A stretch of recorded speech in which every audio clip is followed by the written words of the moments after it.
Don't you love it when the second Thanksgiving's over, it's like, all right, time to get to Christmas.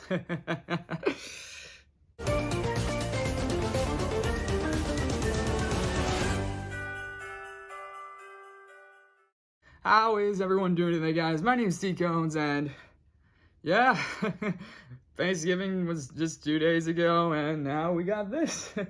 I guess I should start by saying, hopefully everyone had a wonderful Thanksgiving, or just a nice week in general. I have been back home for the break for a few days now, and I'm actually heading back tomorrow to finish up my semester, and then I got winter break, so it'll be a lot of fun. But yeah, so we wrap up the first half of this final chapter of Amphibia, technically speaking, because this was episode 9 of the 3rd season. So yeah, okay. So this was episode 49 of Amphibia season, of the entire show of Amphibia, Froggy Little Christmas. And yeah, oh man, this was a fun episode. I mean, in terms of holiday episodes, you know, from Disney, this is a fun one. This is a fun holiday episode. They do have a lot of great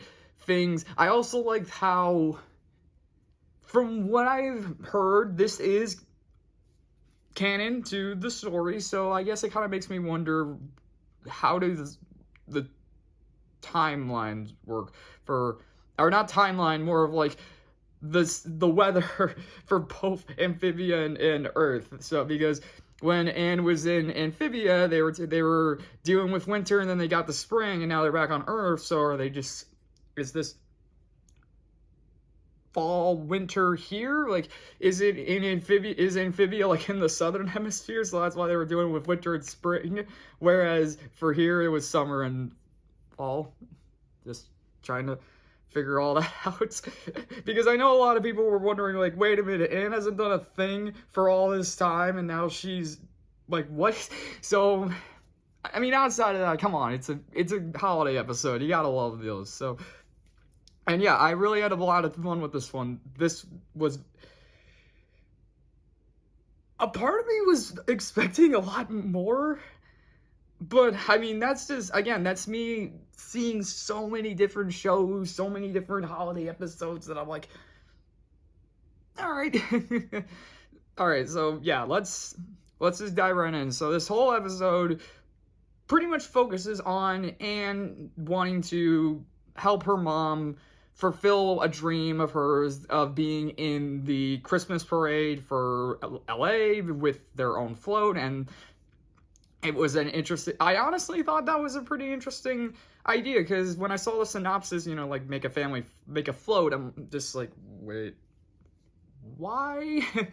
Because I'm thinking, wouldn't they want to keep a low profile and all that? And that's exactly what happens here. So it all starts with the family, you know, because it's Christmas, because Christmas is coming up, they're getting ready for the holidays. Mrs. Boonchoy is decorating the house, and I gotta say this, I wish I could decorate the house with all those Christmas decorations as fast as Mrs. Boonjoy did, because man, oh man. So, in my house, the second Thanksgiving's over, you gotta get ready for Christmas. I spent all day yesterday helping my family throw up Christmas decorations, and technically we're supposed to be throwing up Christmas decorations right now, but I am in here doing this real quick.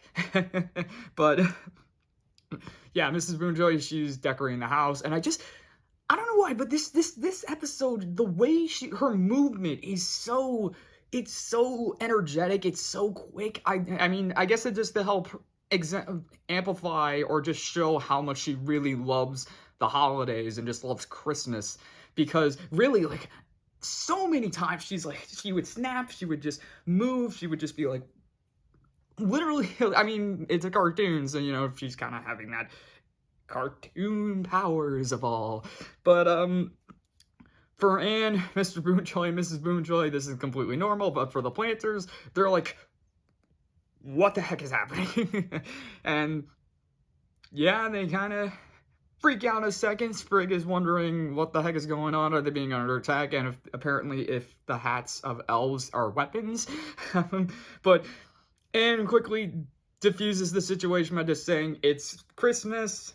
And of course the Plantars are like, what the heck is Christmas? And they don't get their straight up answer until the very end, because, the fun little trope of the Plantars trying to figure out what Christmas is all about and all of that. They try to get an answer out of Anne, but unfortunately she can't answer it for them because too many things are distracting her. They do get to ask a few other people throughout the episode, which they get very intriguing answers, to say the least. But I think we've all know, when in terms of just the holidays in general, just being able to be with those you love, being able to express how much you love them through various ways, pretty much that, just being able to spend time together and celebrate whatever holiday you celebrate. That's the thing, because that's another thing I really like about this episode. It's like, the whole thing, it technically was focusing on Christmas, but that didn't mean they couldn't focus on other holidays. Like, there was some Hanukkah stuff that I saw. I don't know if there was any Kwanzaa stuff, although, not sure if there was, but you know what I mean? Just, like, holidays in general, but, yeah, Christmas was technically the focus. And that's kind of the plan throughout this entire episode, just them trying to figure out what Christmas is all about, while Anne wants to help her mom with this float because, like I said before, one of Mrs. Boonjoy's dreams was to have a float for the parade. But when they get the call and they're allowed to, there's an opening for a float, Mrs. Boonjoy turns it down because, like I said at the beginning, they're trying to keep a low profile. However, Anne believes that they don't have to worry about keeping a low profile if they just are alright, if they're just safe with it. Plus, her parents have done so much for her, it makes sense if she does something for them. And that's exactly what most of this episode is about. Just her going around the city, getting this float ready. And I really like how it's not just her, it's not just her doing this by herself. She's actually going around and getting people to help her out. And I love how she gets the IT girl, she gets Dr. Jan, she gets the people from the Thai temple to help her. I really like that. I really appreciate that. Not only are they bringing these characters back, but they're showing just the connections and just the trust and the chemistry between these people, just to do this very generous, very special thing for Mrs. Boonjoy and for Anne, because this is something that Anne could have easily had done by herself, and at the same time could have possibly been forced to do by herself if things were intriguing. Honestly, I thought that's what the episode was going to be. Like, Anne was going to try to make this float, but things would keep going wrong, and she would be forced to do something. But I guess that's a trope. That's a trope we've seen a lot, so I guess it makes sense that everything seemingly goes right. And I say seemingly because back in the glorious world of Amphibia, King Andrias is, obviously he's being tyrannical, and then the Newts, however, and seemingly the other robots are actually celebrating Christmas as well, because Marcy told them about Christmas.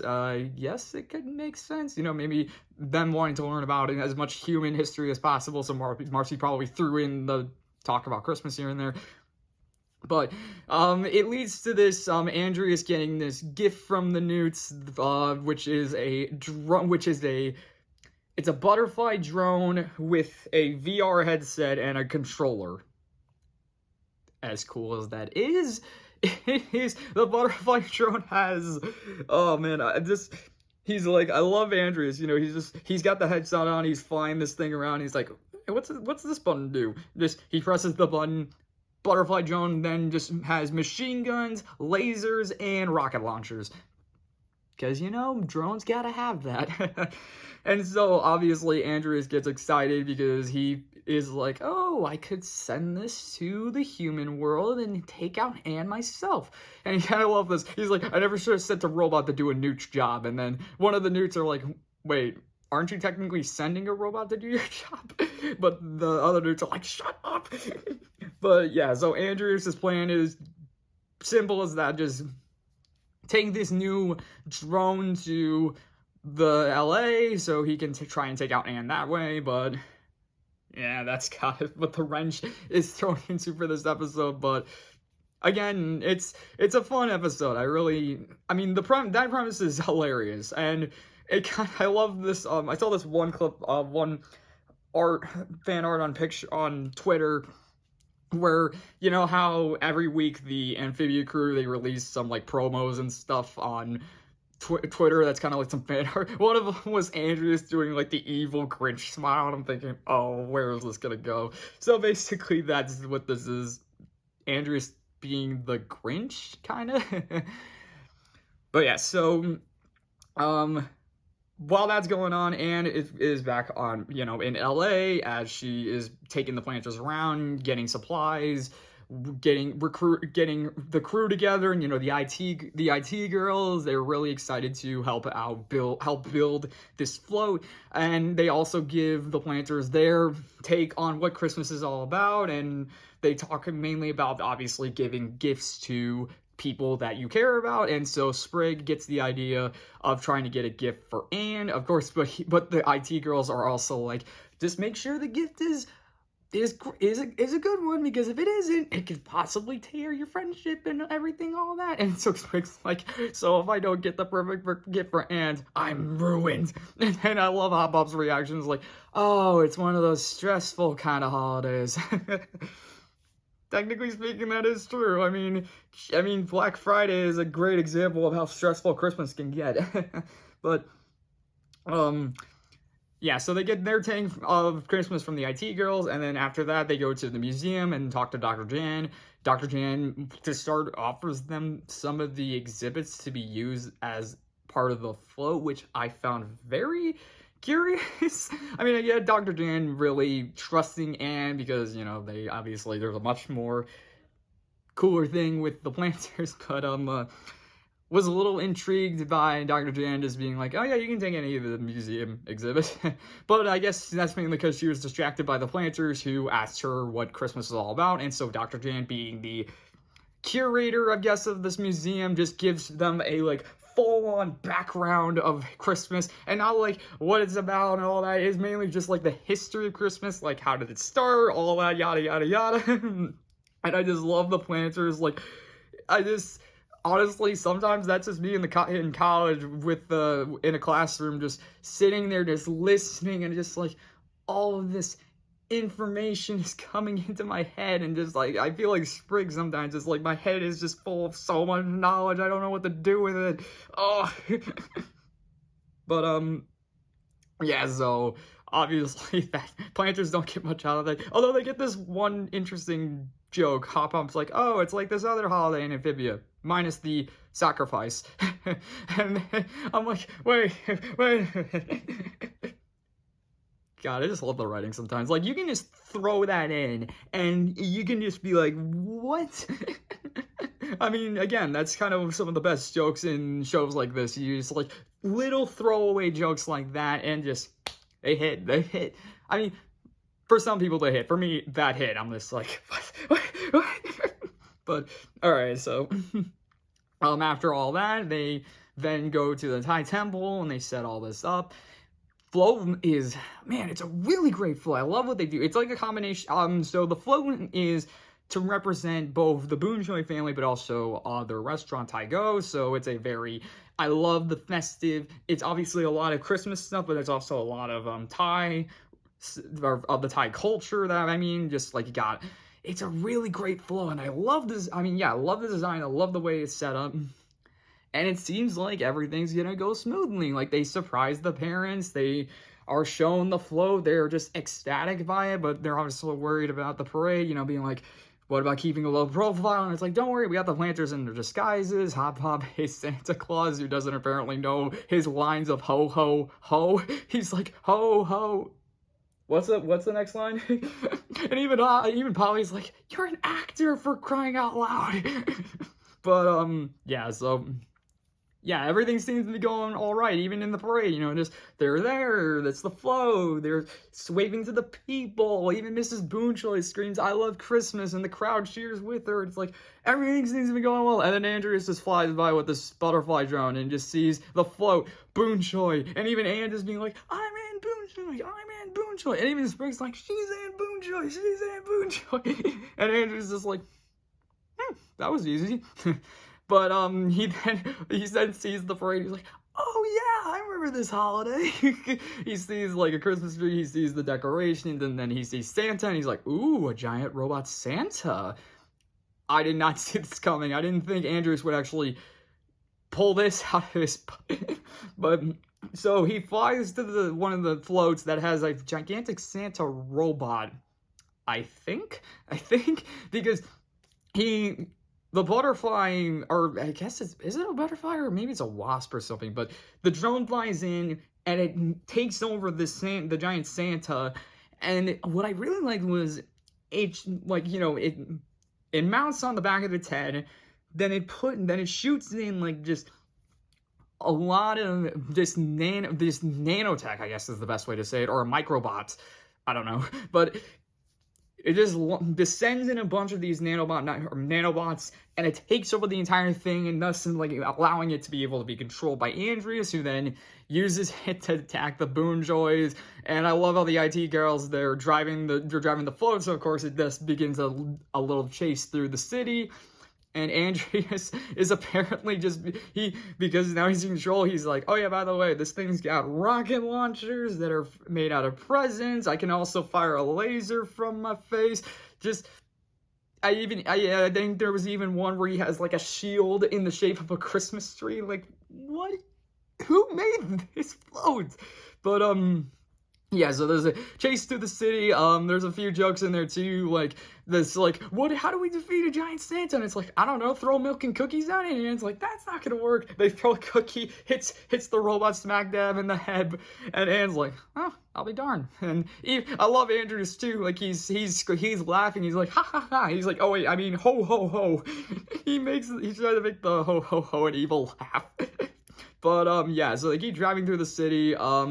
They're throwing everything they can at Andrias, but he either smacks it away, blocks it, or just catches it and throws it back at them. And yeah, just really exciting chase, and it ends with them cornered in an alley. They seemingly can't go anywhere, and even Andrias is like, I got you now. He's like, I'm about to fire my death beam from my mouth. He's like, and Anne is like, we're all out of ideas, but then they actually have one last thing they can fire at Andrias, and that's the Christmas tree. And so this was such a cool one. So they take the Christmas tree, they put it on a firecracker called Silent Night, really funny, and they fire it at Andrias's mech, and it kills Santa. And Santa falls back, shoots the beam in the sky, because, we gotta have a sky beam. And then the robot gets destroyed, and it's like, oh yes, we did it. But I love Andrias too. He's like, no, stupid controller. He just takes out his flame sword and just starts slicing it up. It's like Kylo Ren from Star Wars, down to the newts just being like, okay, we're gonna leave now. But then we get this creepy moment with Darcy, where she's just in the corner, and she's holding a 20-sided die, and she's like, oh, so pathetic. And you call yourself a king. It's just like, those are the only two lines she has in this episode, and man, did she make that creepy. And even Andrias is just like, he's seemingly done messing around. Like, he walks outside, and he's got an entire army of robots at his disposal, and even the city, like Newtopia, it's not floating in one spot now, it's like flying across the Amphibia. It's crazy, and it's nuts. And then, yeah, I mean, that's pretty much what's happening in Amphibia. But then back on Earth, the family gets back and apologizes because of the float situation, but the family's like, we survived, didn't we? But they're also like, we understand why, because you care about us and you want to just make us happy. And that's pretty much when the Plantars get like their rundown of what the holidays are all about. And, again, being with those that you care about and just being able to express how you care about them through various ways, like giving gifts or just doing nice gestures, or even just simply sitting down and eating cookies. And yeah, I mean, yeah, it's a really touching scene. But there's a few other touching things and a few other intriguing things. So one of the touching things I really liked about this episode was, if those who didn't realize prior to the episode, Rebecca Sugar, who created Steven Universe, she was guest starred in this episode. She was a guitarist who 3 times throughout the episode was sitting and singing a song about the holidays with her guitar. Each time really good lyrics. I just wish I could hear all of it in one. I'm probably going to do that at some point whenever it's released on YouTube. I hope. I mean, it was a really nice song. I guess by the way people reacted to the fact that Rebecca Sugar was going to be singing this song and like she wrote it too, people were like, I'm not ready. So I myself was a little bit worried. I was like, oh, what's she gonna sing about? I'm gonna be, but again, I'm not saying it wasn't a bad song. I really enjoyed the songs, and each time, you know, she's there, you know, she's really setting the mood for the episode, and I really enjoyed each time. Then after that, we cut back to Anne in the house, and she's actually writing a letter to both Sasha and Marcy's parents. However, there was this really intriguing visual, and that was Anne's obviously writing the letter, but then you see the envelopes. One says to the Wu family, but then the other says, but then there's 2 more, Mr. Wainwright and Mrs. Wainwright. That technically, and that kind of implements the idea that Sasha's parents might be divorced. Like, I mean, because, I mean, it's like, well, you're sending letters to the families. It would usually be just 1 letter each, but no, it's like 1 to the Woos, but 2 to the Wainwrights. It's like, little hint about what Sasha's about, you know? I mean, we kind of could tell that when it came to Sasha, there was something about her background, and usually it's like, well, if she's not on this. Sorry, thought I heard something. There's a lot of weird noises in this house. But yeah, so yeah, I think that just implements that Sasha's parents are divorced, so it kind of helps explain a little bit of why Sasha is the way she is, because, I mean, divorce is never an easy thing for a kid to live with. So yeah, but it doesn't even end there. I mean, it ends. That's where the episode ends, with Anne writing the letters to the parents. However, she doesn't say it's from her. She just says it's from a friend, just like telling each family that their daughters are alive and that everything's all right. But yeah, but geez, the end credits. The credits are what get me, because this entire season, people have been saying about all the way back in Hopping Mall, when, you know, Anne was like, I gotta give a gift for my mom, and it was gonna be the blue butterfly. People were like, when is she gonna give it to her mom? When's she gonna give it to her mom? When's she gonna give it to her mom? The first image in the credits is Anne holding the butterfly and giving it to her mom. That's what got me. I'm just like, oh, she finally gave it to her. Oh my god. I mean, I saw the others and was like, oh, the Plantars are getting presents for Christmas, all that, but oh, that image of just seeing Anne with her mom with the butterfly was just, oh, that was so touching. I mean, honestly, I feel like that was probably one of the best ways to bring that back, because it's something that you wouldn't think. I mean, for those who haven't thought about it up to this point, they see that and it's like, oh my gosh, that's so, and it makes so much sense, because yeah, it's like, oh, come back and give a gift to my mom, but it's like, no, what better way to give the gift to your mom than on Christmas, the holiday that she loves? Like, that's the thing. This entire episode was just her talking about showing how much she loved the Christmas. What better way to show how much you care about her than giving a gift on one of her favorite holidays? Holy cow. Man. Man, that's this episode. I mean, talk about going into the hiatus. I mean, technically speaking, I don't know if we're in the hiatus. We're probably in the hiatus now. Man, what am I gonna watch now? What am I gonna watch now? Oh man, just both this and Owl House has just been, it's been a ride. It's been a ride. I mean, both these shows, it hasn't even been a year yet since I started watching both of these shows. but just so much. These worlds, these characters, these stories that they've told, it just really have been creative, just creative, inspiring, just deep, and just so much fun. That's the other thing, is so much fun with this. It's, oh man. This episode, man, just made me realize that crap. Ugh. Ugh. So, alright, that's me. This is me right now. Alright. Yeah. Alright, yeah, that's the first half of season 3 for Amphibia. This was, like I said, fantastic episode. I couldn't possibly have it. I mean, again, because I've seen other holiday episodes, I was like, oh, in terms of quality, but I mean, I still had fun. This was a great episode, and again, there was a lot of touching moments. I mean, again, just that image of Anne with her mom with the butterfly was just, that was enough for me to just be like, but yeah, so alright. We're 9 days now, so I mean, I don't know what I'm gonna do. I guess I can be like, if you want me to actually react to some episodes, I mean, so I'm open to the idea of actually reacting to some shows. I just need to be able to react them from the very beginning.